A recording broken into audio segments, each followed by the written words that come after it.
Putting an End to Child Labor by Valerie Wyatt.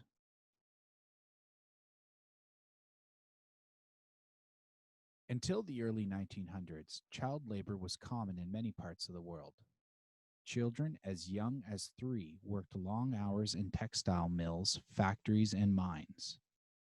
Their small bodies and nimble fingers made them perfect for certain jobs, and they were cheaper to hire than adult workers. Elizabeth Bentley was one of those children.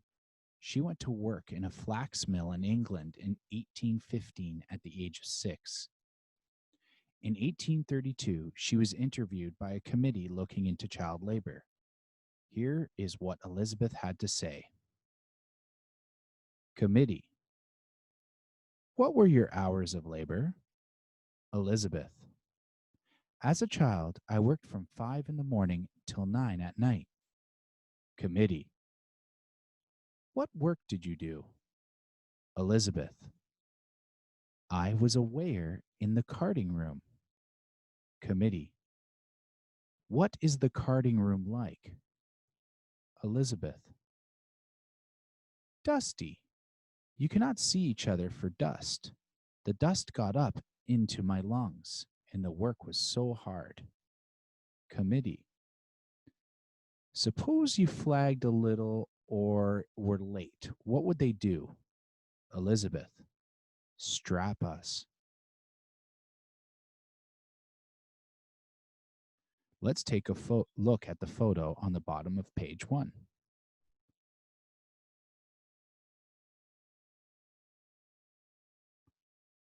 Let's read the caption at the top of the photo.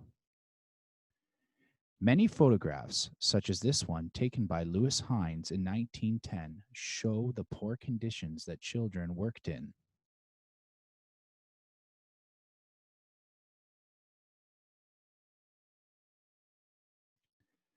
As people became aware of the terrible conditions for working children, they wanted to stop child labor. These reformers had different solutions. Some began to expose the problem. Newspapers ran stories about children in factories and mines, along with photographs that shocked the public. American photographer Lewis Hines visited factories and asked to photograph the equipment. At the last minute, he would include a child to show the size of the machinery, he said. You can see some of his photographs here. Churches and other organizations began to try to stop child labor too. They knew that children went to work because their parents were poor. The children had to earn money to help keep their families fed. These organizations tried to educate parents and provide them with medical and other services. They hoped that these services would help the families enough that the children no longer had to work. Still, others thought the best way to stop child labor was to push politicians to pass laws preventing it. By the 1850s, the first of these laws came into effect, and today, most countries have laws setting a minimum age for workers. Let's take a look at the photo by Lewis Hines on the bottom of page 2.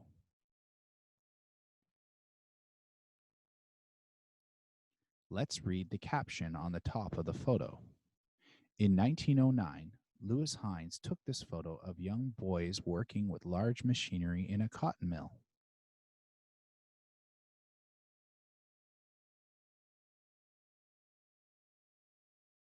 Let's take a look at the photo on the top of page number 3. Let's read the caption at the bottom of the photo. This 9-year-old girl works at a harvesting tea in India. Did the laws put an end to child labor? They reduced the number of working children in countries such as Canada, the United States, and Britain, but they did not stop child labor in many other countries. In 2007, the International Labor Organization and UNICEF estimated that there are 218 million child workers around the world. More than 70% of them work in agriculture, planting, weeding, harvesting, and packing produce. As they work, they are exposed to chemicals in pesticides and fertilizers. The children are also at risk from injuries caused by tools and machinery. Other children work in factories that produce carpets, clothing, and other goods that are sold around the world. Bent over weaving looms or sewing machines for long hours every day, they breathe in fibers and suffer eye and back injuries. Countless children, mainly girls, work as maids or cleaners in private homes. They are especially at risk because the laws that are supposed to protect them are weak, and it is hard to stop abuses that happen behind closed doors. Some children are sold and become slaves to employers. Others are kidnapped and forced to be soldiers.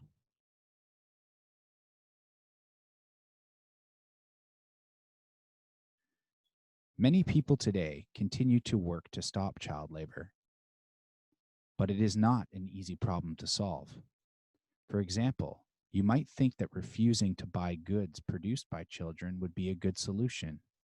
In 1999, the United States passed an act to ban goods made by children. UNICEF studied the results of this ban. It reported that as many as 50,000 children in Bangladesh alone simply moved to other forms of work, such as rock crushing or street begging. These new jobs were more dangerous than the old ones. Other solutions are being tried. Children are being helped to stay in school so that they get an education and have a chance at better jobs as adults. And parents are being supported so that poverty does not force them to send their child to work. There are many people around the world,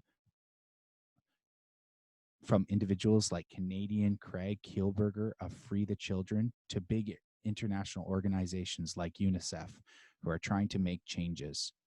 Support them, and you can do your part to end child labor. News of the murder of a child worker and activist inspired Craig Kielburger at the age of 12 to found Free the Children. This organization works to educate children and end labor and child poverty around the world. Let's look, let's look at a photo of Craig Kielburger.